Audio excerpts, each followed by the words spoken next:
Institucionalización de los derechos humanos en la Universidad pasamos Nacional para de allá. Santiago del Estero, creación del área de derechos humanos del rectorado, cátedra libre de derechos humanos de la Facultad de Humanidades, Ciencias Sociales y de la Salud.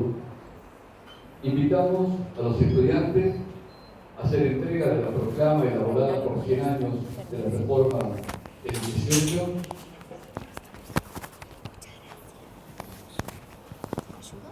Bueno, mejor. Exacto. Gracias.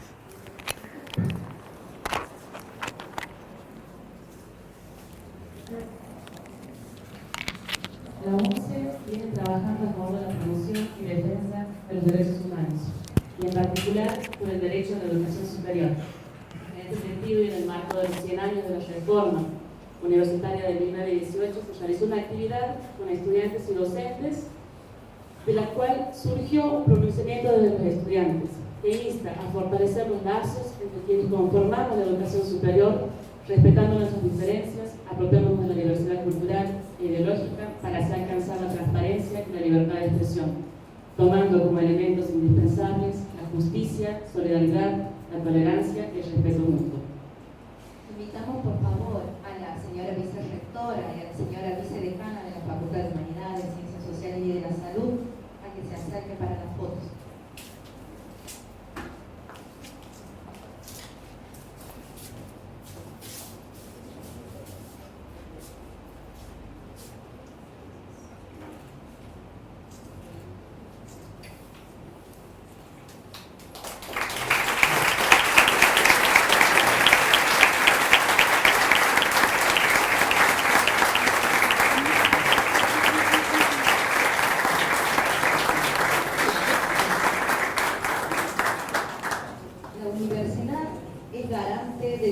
Cuando enseña que la educación es un derecho de todos y todas y sostén de todos los demás derechos.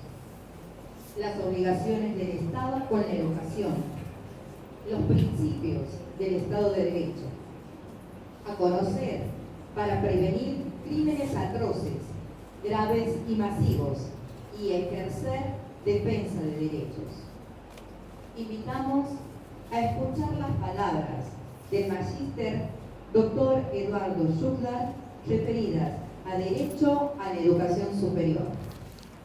Hacemos mención que el magíster Dr. Eduardo Schutlar, presidente de la Red Latinoamericana de Estudios e Investigación de los Derechos Humanos y Humanitarios, y además de su frondoso currículum, se destaca el haber participado y ser egresado de la Escuela de la Curiosidad Aristotélica.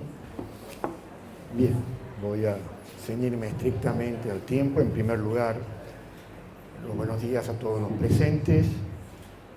Mi agradecimiento a las autoridades de la Universidad Nacional, al señor rector de la universidad, a la señora responsable del área de Derechos Humanos, la gentileza de haberme invitado a hablar dentro de este importante claustro de esta alma mater sobre un tema que es bastante complejo y bastante importante, pero que en los minutos que tengo consignados para desarrollarlo voy a tratar de dejar disparadores que nos permitan, en cierto modo, reflexionar sobre lo que es toda una evolución de la lucha del hombre dentro de la búsqueda de sus libertades vinculadas con la educación.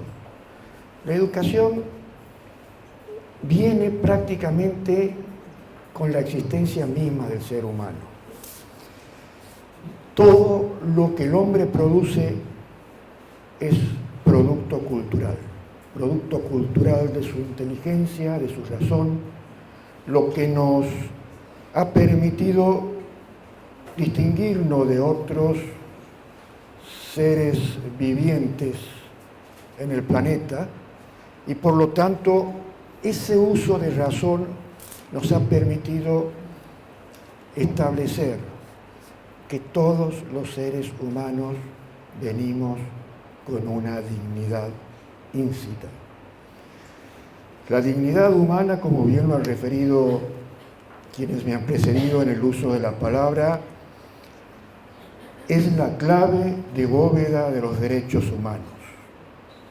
Los derechos humanos no tienen razón de ser si no tiene en vista el respeto y la protección de los derechos de la dignidad humana. Es un medio para conseguir el fin. Ese fin es la dignidad de todos y cada uno de los que habitamos el planeta. Pero si queremos hablar de cómo se conjuga la educación superior, especialmente con los derechos humanos, tenemos que ver que no ha sido fácil el derrotero en la humanidad, en la historia de la humanidad, para lograrlo. La educación es poder.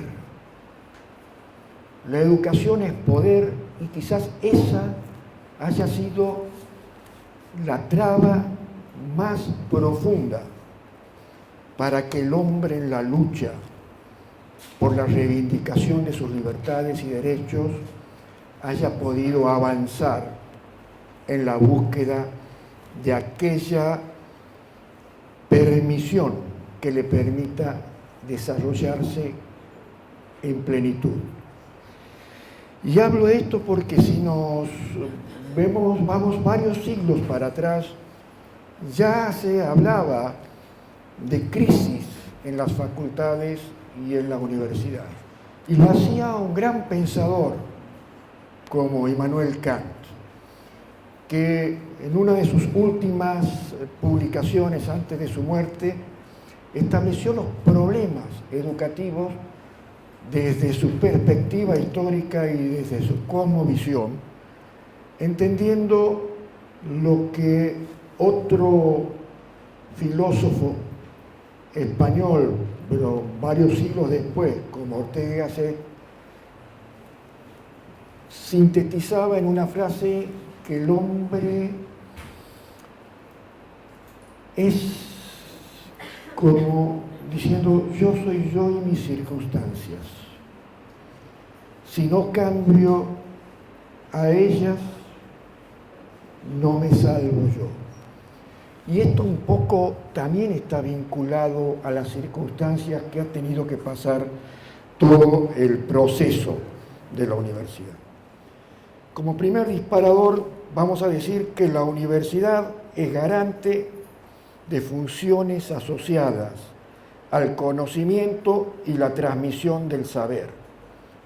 Y por lo tanto es el motor económico y polo de educación en toda nación. Nelson Mandela, cuando escribió en sus años que estuvo preso por los lineamientos del apartheid que tuvo que sufrir dentro de su natal Sudáfrica, decía que para saber cómo son los pueblos, miremos primero cómo el Estado trata a sus habitantes más marginales. Si miramos cómo trata a sus habitantes más prominentes, estamos engañándonos sobre la realidad de esa nación. Y realmente esta frase que traigo de Nelson Mandela es porque la universidad debe ser principalmente inclusiva. Como bien lo dice el libro que van a presentar hoy, la universidad, la enseñanza universitaria es un derecho humano, es un derecho comprendido dentro de los esquemas de los derechos económicos, sociales y culturales. Nuestro país ha atravesado muchas etapas también en esta lucha por buscar la igualdad, la universidad como verdadero formador de estamentos sociales. A veces nos preguntamos los problemas que tenemos. Y parto de que la Argentina, quizás en Latinoamérica, por lo que me ha tocado recorrer distintas universidades en Sudamérica, quizás esté a la vanguardia de las universidades más democráticas, más allá de los ataques que siempre ha sido objeto, justamente por esa apertura que lograron, sobre todo aquel manifiesto liminar y aquella lucha de los hombres en Córdoba en 1918, mediante la reforma, proclamando la reforma universitaria, consolidada con la aplicación de políticas sociales en el país en la década del 40 y del 50, con retrocesos por distintos cortes a la vida institucional del país, pero cuando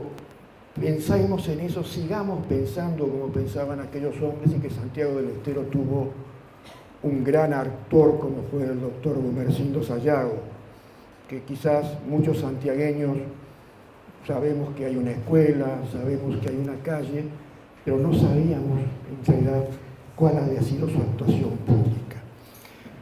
Gumersindo Sayago, Diodoro Roca y otros fueron los artífices de la reforma del 18. Y quizás haya sido una aproximación, sin conocer todavía la concepción actual de los derechos humanos que vino varios años después, de cuál era la exigencia de respetar esa dignidad en esa Argentina.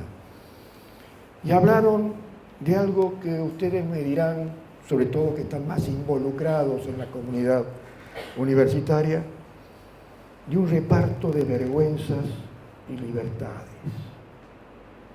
Reparto de vergüenzas y libertades que implica que en ese contexto histórico y sin hacer juicios anacrónicos, la universidad era un modelo de ejercicio de poder, como le había dicho al principio.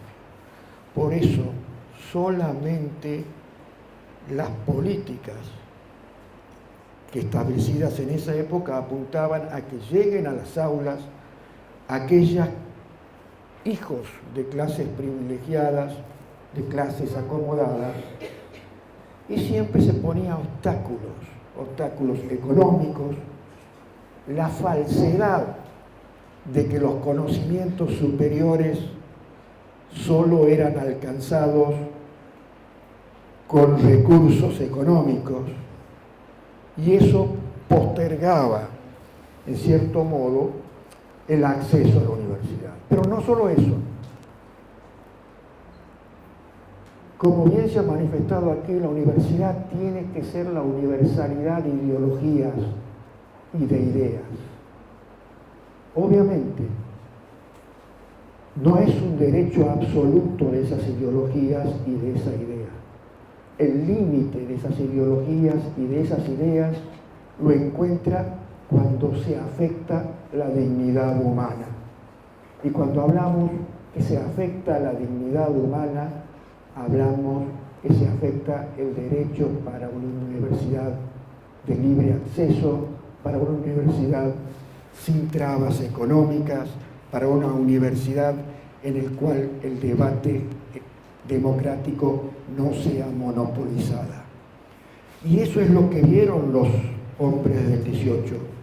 Vieron una universidad que estaba monopolizada por las ideas conservadoras, ideas confesionales, y ese era el reparto de vergüenzas y las libertades que se propusieron manifestar mediante ese documento que todos conocemos.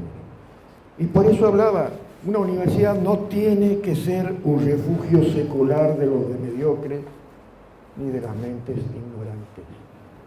Las políticas no inclusivas necesitan de sociedades mediocres y sociedades ignorantes, porque la educación es libertad. La educación es alcanzar el desarrollo que realmente se realice como cada persona en su ideal humano.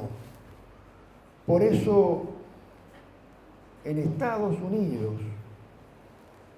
también se ha hablado de lo que es la importancia en la educación universitaria. Un gran profesor, actualmente ya de muchos años, pero que está en la Universidad de Harvard, Duncan Kennedy, realizó una crítica descarnada al modelo educacional norteamericano. Modelo educacional que él mismo lo vivió por ser egresado de la Universidad de Yale, donde surgen los principales dirigentes políticos americanos y de las grandes compañías capitalistas, y la criticó justamente porque todo el modelo educacional que se desarrollaba era para fortalecer ese poder que ya tenían los poderosos. Y eso es lo que logra la universidad pública, la universidad popular, la universidad con acceso en base a la igualdad y no discriminación. También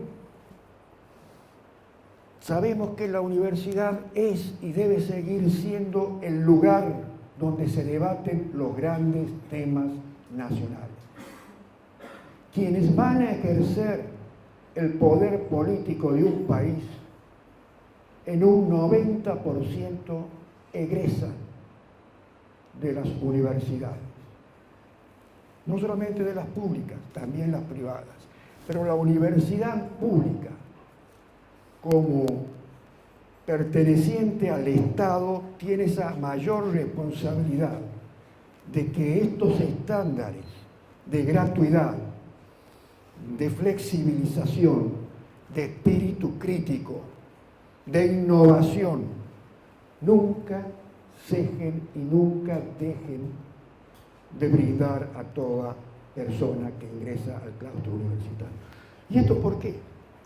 Porque también estamos viviendo un mundo globalizado, un mundo de competencias donde entran en disputa conceptos éticos y conceptos marcadamente utilitaristas. Muchas carreras, sobre todo las que tienen abordajes de ciencias duras, quizás por ingresar dentro de la especialización propia de estas incumbencias, olvidan un poco el sentido ético y humanístico que también tienen que formar toda persona dentro de un claustro universitario. En esa interrelación, porque ya no es el viejo esquema tradicional de siglos pasados, que el docente enseña y el alumno o el estudiante recibe, sino tiene que haber esa interacción, como también pedían los hombres del 18, ¿no? Que sea 18, una verdadera conexión espiritual entre la cátedra y los estudiantes. Y también quería decir esto porque la especialización obviamente lleva a afrontar estos desafíos de la globalización, pero no caigamos en aquella especialización a ultranza y que los profesionales salgan especializados solo en la incumbencia de su carrera, sino que también tengan que caer en la formación de derechos humanos, de entender lo que son los derechos humanos, de entender lo que es la dignidad humana, para aplicar esos principios de la especialización. Si no, vamos a tener técnicos que después llegan al poder sin ningún tipo de sensibilidad social. Y es de público notorio, y me remito a los últimos acontecimientos de este país. Entonces, vean la importancia. Todos, la mayoría, han surgido de universidades, pero donde quizás no se ha hecho eco en esas áreas que debe también ser primordial dentro de los programas universitarios. Si no, pasará como decía Ortega y Gasset, que en su tiempo él conocía en el mundo del saber dos categorías: sabios e ignorantes. Y cuando la especialización es descarnada y solo apunta a lo que es la materia de la especialización, aparece una tercera categoría, decía el filósofo español: los sabios ignorantes. Sabios en su materia, en su incumbencia, en lo que se prepararon en la especialización. Ignorantes en todo lo que es el resto del conocer el contexto de su sociedad, de las necesidades, de aportar en forma de respeto hacia lo que sería hoy la dignidad humana. Entonces, ese es el compromiso de la educación. He escuchado atentamente los avances que se han hecho en esta alma mater, y realmente entiendo que no ha sido fácil y ha sido una lucha constante, porque las ideologías políticas adversas tienden a atacar estos estándares que deben primar en una sociedad y Estado democrático y con referencia a lo que es una democracia constitucional y convencional en base a los estándares internacionales de los derechos humanos. No quiero pasarme el tiempo, hay otras cuestiones que ver, pero también hay que aplicar lo que es el principio de progresividad dentro de lo que se consiguen en las luchas en las universidades públicas argentinas. Ese principio de progresividad tan caro a los derechos humanos, que habla de alcanzada una reivindicación, no se puede volver atrás. Si alcanzamos un desarrollo dentro de este esquema, hay que sostenerlo, cueste lo que cueste. Sabemos que muchas veces las autoridades universitarias tienen toda la intención de avanzar y avanzar mucho más, pero no depende solamente de la intención y voluntad, depende también de las políticas nacionales en la materia. Esperamos ahora que se abra una nueva instancia política en el país, se recupere mucho del terreno que se ha perdido en la ciencia y en la investigación, y que nuestros gobernantes que han asumido hace un par de días estén a la altura, que creo que así va a ser, de recuperar y avanzar en estos terrenos. Muchas gracias.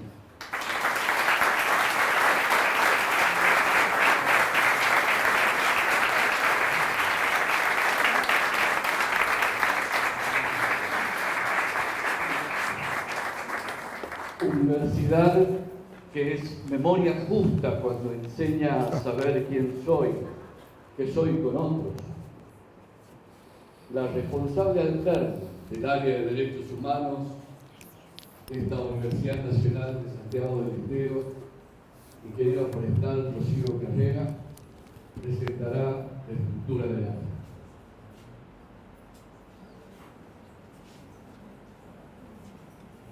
El área de derechos humanos, que también fue el rectorado de la UNCE, ha cumplido un año de su creación.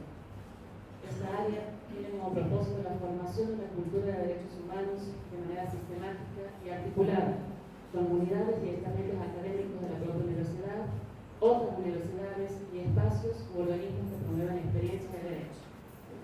Con este objetivo, a lo largo de este año, ha trabajado en la curricularización de los derechos humanos a través de clases, cursos, talleres, seminarios y encuentros, siendo un hito importante en este recorrido la reciente aprobación por el Honorable Consejo Superior de la UNCE de la propuesta elevada desde el área para incorporar la la formación de derechos humanos en todas las facultades en el espacio del ingreso universitario. Se ha trabajado también en la edición del libro Educación y Derechos Humanos, Reflexiones, Apuestas y Desafíos, en su versión digital y papel. Por otra parte, el área integra la Red Interuniversitaria de Derechos Humanos, dependiendo del Consejo Interuniversitario Nacional, y la Red Latinoamericana y Caribeña de Educación en Derechos Humanos. Compone la estructura del área de Derechos Humanos de la UNCE un comité ejecutivo, un consejo consultivo y una comisión honoraria. El comité ejecutivo es el referente principal de las actividades del área y está integrado por los representantes de las unidades académicas de la UNCE bajo la coordinación del rectorado.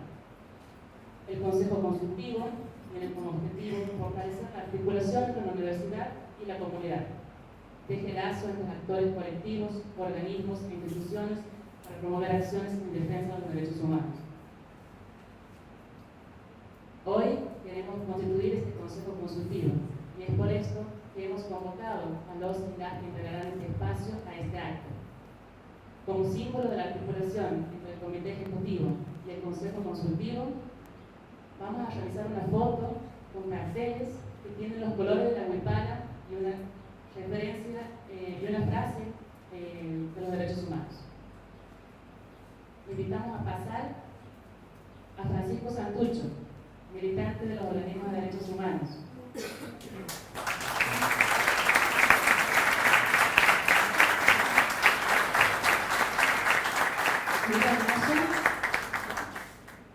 Miriam Naya, representante de la Dirección de Niñez, Adolescencia y Familia. Juan Carlos García, comunicador popular y maestro rural.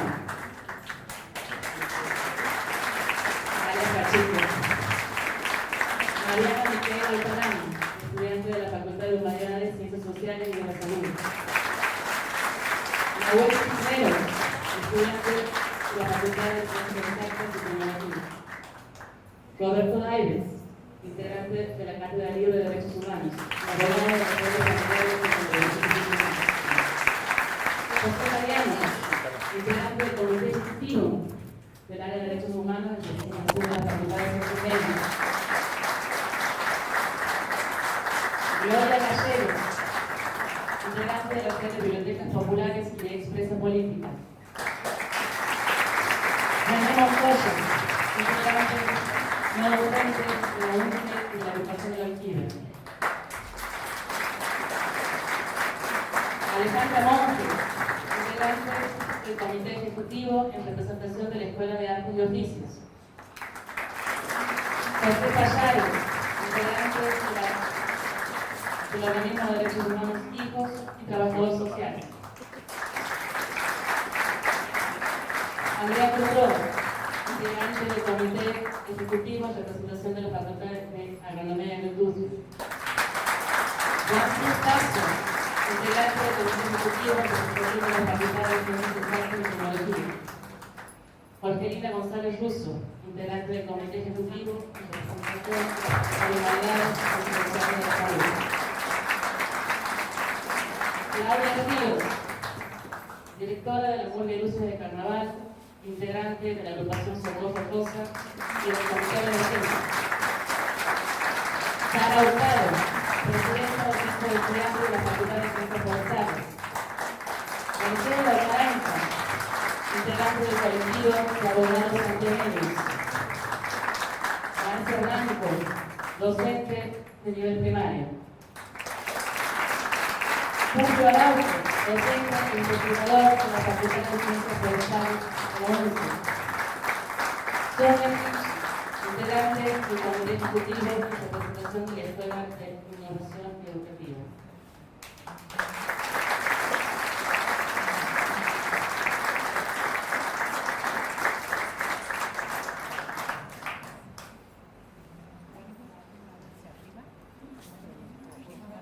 Marta Iso, integrante del Comité Ejecutivo en representación de la Facultad de Ciencias Forestales.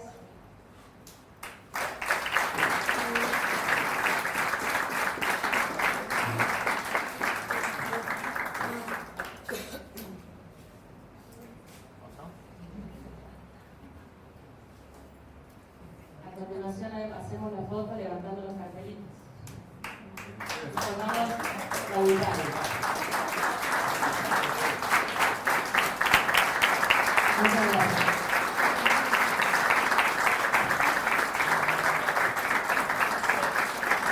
La Universidad Pública, en recuerdo de memoria de vida digna, rememora los símbolos en este 2019 dan contenido a su significación actual.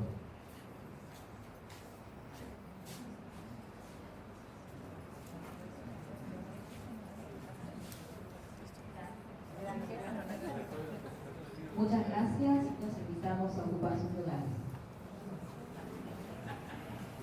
Se invita ahora a ver el video elaborado por el UNICEF para la presentación del libro Derechos Humanos, Buen Vivir y Educación, compilado por Gladys López.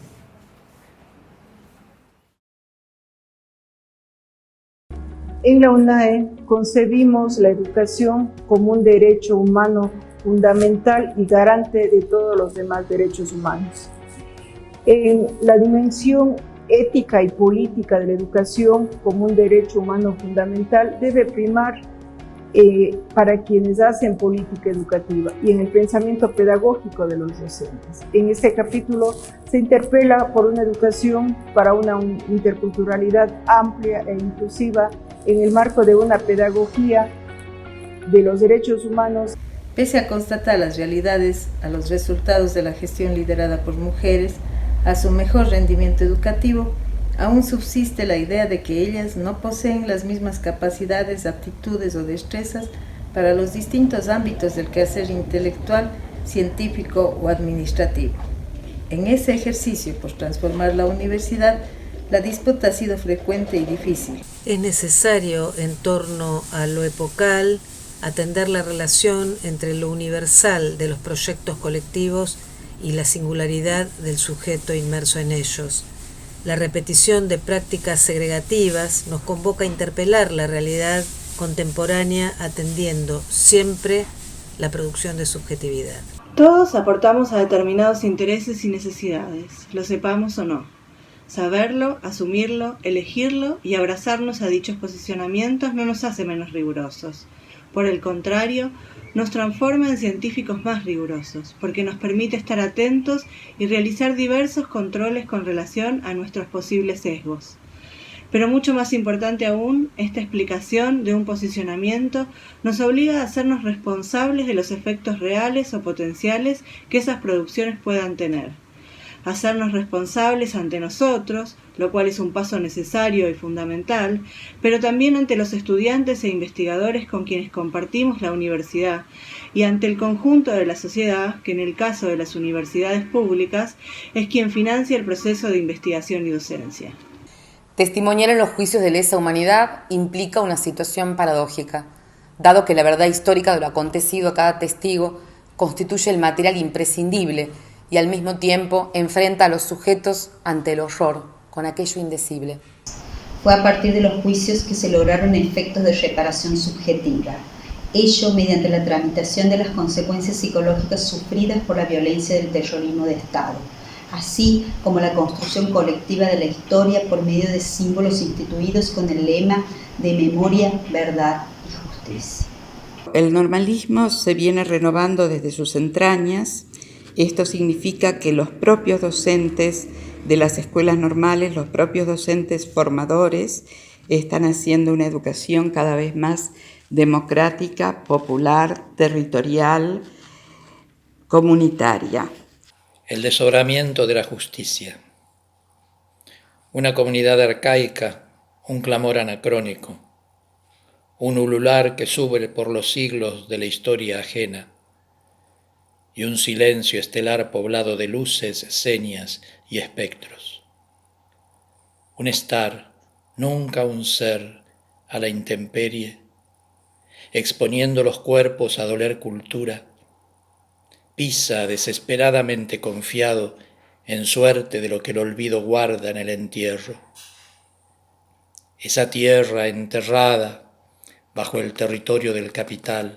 Reunir el pensamiento sobre los modos de concebir los derechos humanos, el buen vivir y la educación, de quienes coinciden sobre el para qué del conocimiento que se escribe es reforzar los por qué hacer público el conocimiento.